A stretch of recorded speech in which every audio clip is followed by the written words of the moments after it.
They exiled him to a rock in the sea. No trees, no water, no mercy. A barren island where Rome sent men to die slowly, forgotten, staring at an empty horizon. Most of them broke within weeks. They stopped eating. They stopped speaking.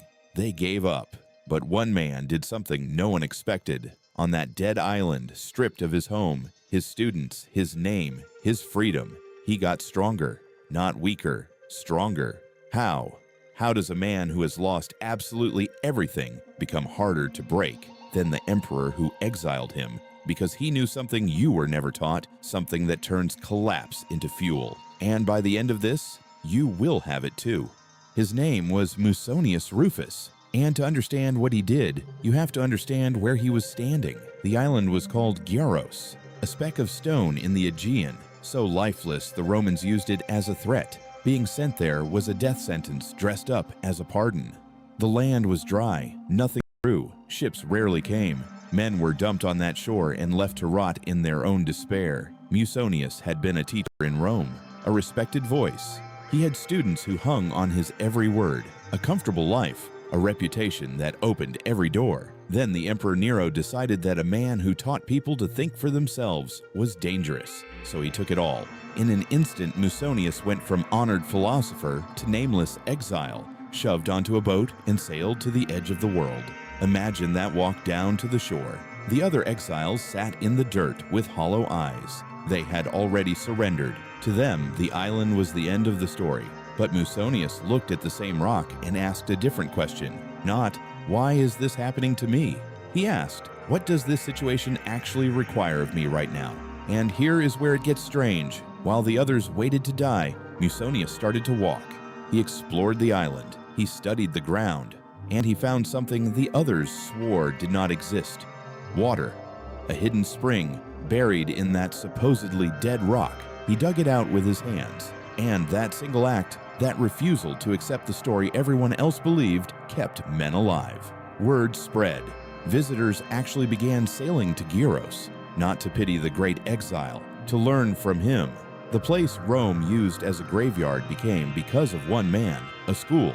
Now stop, because this is the part everyone misses. Musonius did not survive Gyros by being lucky. He survived it because of something he had practiced long before the boat ever came. A three-part code he had built into his bones for exactly this moment. And the first step of that code is the one you are going to resist the hardest, because it sounds insane at first. He believed that hardship was not the interruption of the good life. Hardship was the training ground for it. Let that land. Most people spend their entire lives trying to avoid difficulty. You arrange everything so that nothing goes wrong. And then the moment something does go wrong, you have no strength to meet it, because you spent all your years running from the very thing that builds strength. Musonius said something that would get him canceled today.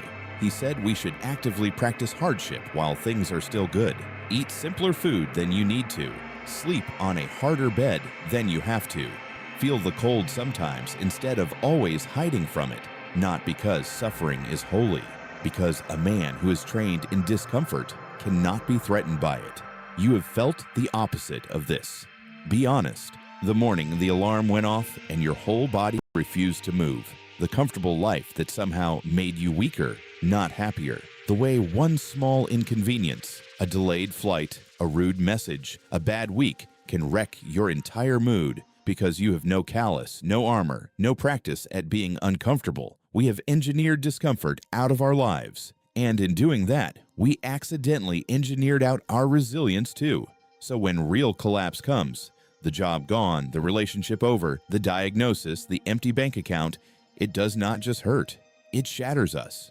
Because we never trained for the storm, we only ever practiced the calm. Musonius trained for the storm every single day. So when Rome took everything, they handed him nothing he had not already rehearsed losing. But voluntary hardship was only step one. And step one by itself is not enough.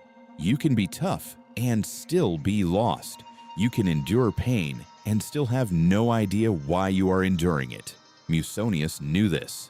So the second step of his code was aimed at something much deeper, the thing that actually determines whether you rebuild or rot. And it comes down to a single brutal distinction. Here it is.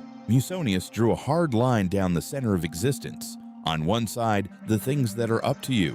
On the other, the things that are not. And he said nearly all human suffering comes from confusing the two.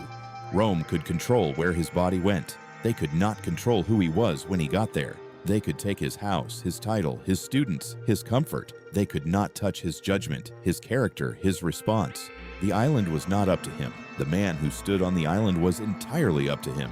This is where the other exiles lost. They poured all their energy into the one thing they could not change, the fact that they were stuck on Gyros. They raged at it, they grieved it, they drowned in it, and that grief left them nothing for the one thing they actually could change, what to do next. Musonius did the reverse. He spent zero energy fighting the unchangeable, and every ounce of it on what remained in his hands. His hands could dig, so he dug. His mind could teach, so he taught. He did not wait to feel better before acting. He acted, and the meaning followed. Now here is your turn again. Look at your own collapse, whatever it is. How much of your energy right now is going into the part you cannot change? The person who left, the decision already made, the years you feel you wasted, the unfairness of it. You replay it at 2 in the morning, arguing with someone who is not there, trying to win a fight that is already over. Every hour you spend there is an hour stolen from the only place your power actually lives, the very next choice in front of you. And modern science backs this ancient man completely. Psychologists studying resilience found that the people who recover from trauma are not the ones who feel less pain. They are the ones who shift their focus fastest from what happened to me toward what can I control now. They call it an internal locus of control. Musonius called it the foundation of a free mind. 2,000 years apart. Same discovery. The people who rebuild are the people who stop negotiating with the past.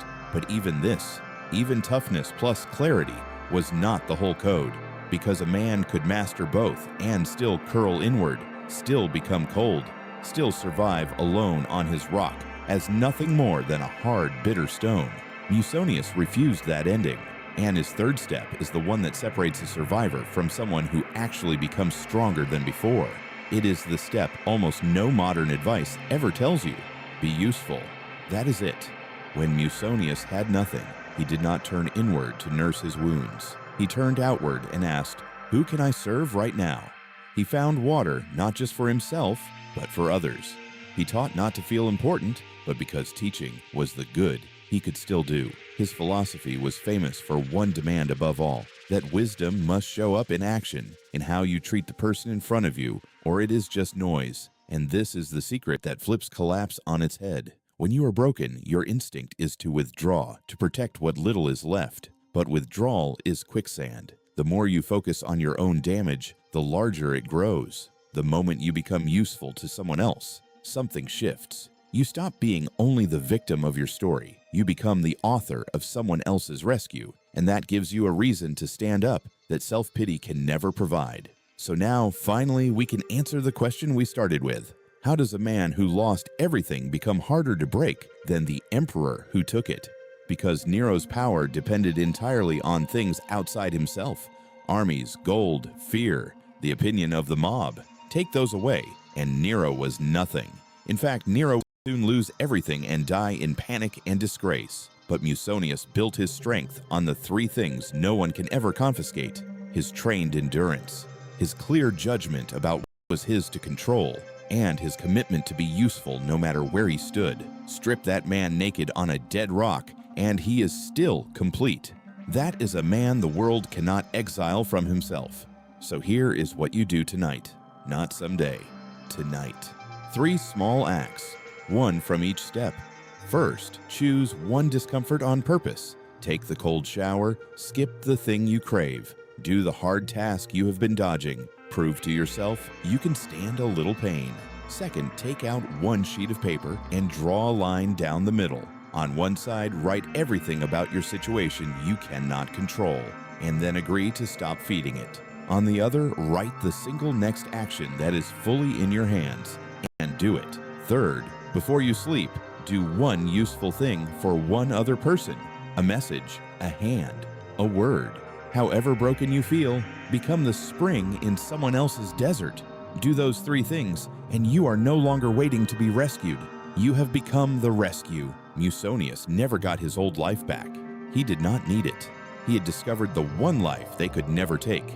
And so can you. Collapse is not the end of your story. It is the training ground where the real one begins. The only question left is whether you will dig for the water or sit on the shore and wait.